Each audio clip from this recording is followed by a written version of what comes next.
O Novo Testamento. Bíblia na linguagem de hoje. Atos dos Apóstolos, capítulo 15.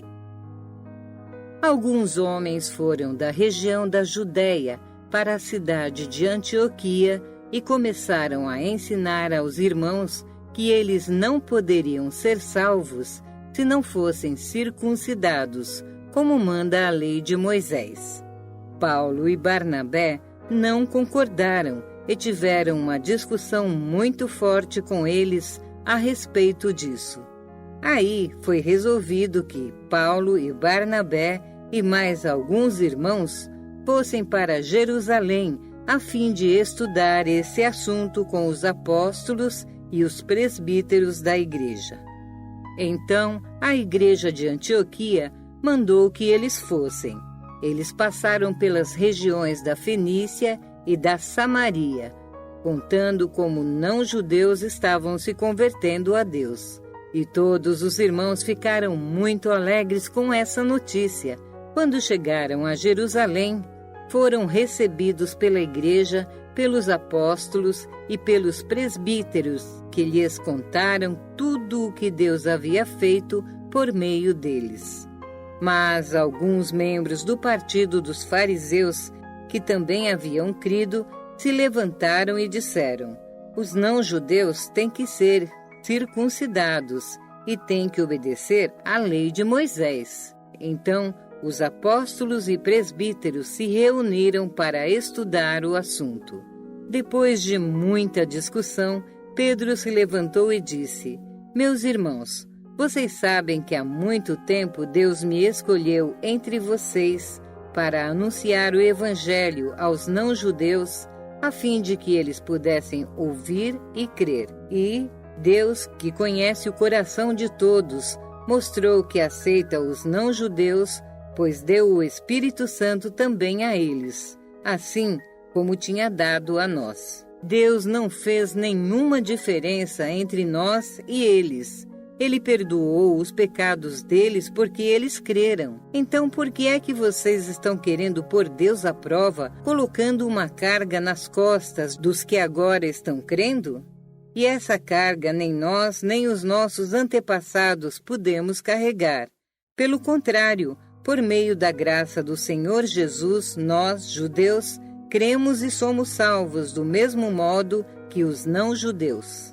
Então todos os que estavam ali ficaram calados e escutaram Barnabé e Paulo contarem todos os milagres e maravilhas que Deus tinha feito por meio deles entre os não-judeus. Quando eles terminaram de falar, Tiago disse: meus irmãos, escutem. Simão acabou de explicar como Deus primeiro mostrou o seu cuidado pelos não-judeus, escolhendo do meio deles um povo que seria dele. As palavras dos profetas estão bem de acordo com isso, pois as Escrituras Sagradas dizem: depois disso eu voltarei, diz o Senhor, e construirei um novo reino de Davi, que é como uma casa que caiu. Juntarei de novo os pedaços dela e tornarei a levantá-la. Assim, todas as outras pessoas, todos os outros povos que eu chamei para serem meus, vão procurar conhecer o Senhor. Assim diz o Senhor que anunciou essas coisas desde os tempos antigos. E Tiago continuou: a minha opinião é esta. Eu acho que não devemos atrapalhar os não-judeus que estão se convertendo a Deus. Penso que devemos escrever a eles uma carta dizendo que não comam a carne de animais que forem oferecidos em sacrifício aos ídolos, que não pratiquem imoralidade sexual, que não comam carne de nenhum animal que tenha sido estrangulado e que não comam sangue. Pois desde os tempos antigos, a lei de Moisés tem sido lida todos os sábados nas sinagogas, e as suas palavras são anunciadas em todas as cidades. Então os apóstolos e os presbíteros, com o apoio de toda a igreja, resolveram escolher entre eles alguns homens e mandá-los para Antioquia com Paulo e Barnabé. Os escolhidos foram Judas, chamado Barsabás, e Silas.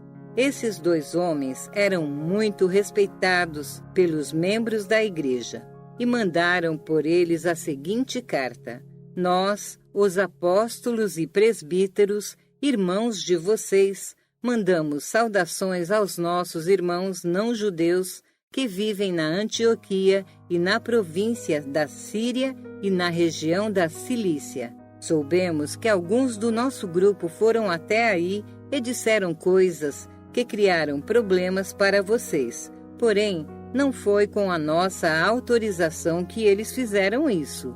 Portanto, todos nós resolvemos, sem nenhum voto contra, escolher alguns homens e mandá-los a vocês. E eles vão com os nossos queridos irmãos Barnabé e Paulo, que têm arriscado a sua vida a serviço do nosso Senhor Jesus Cristo.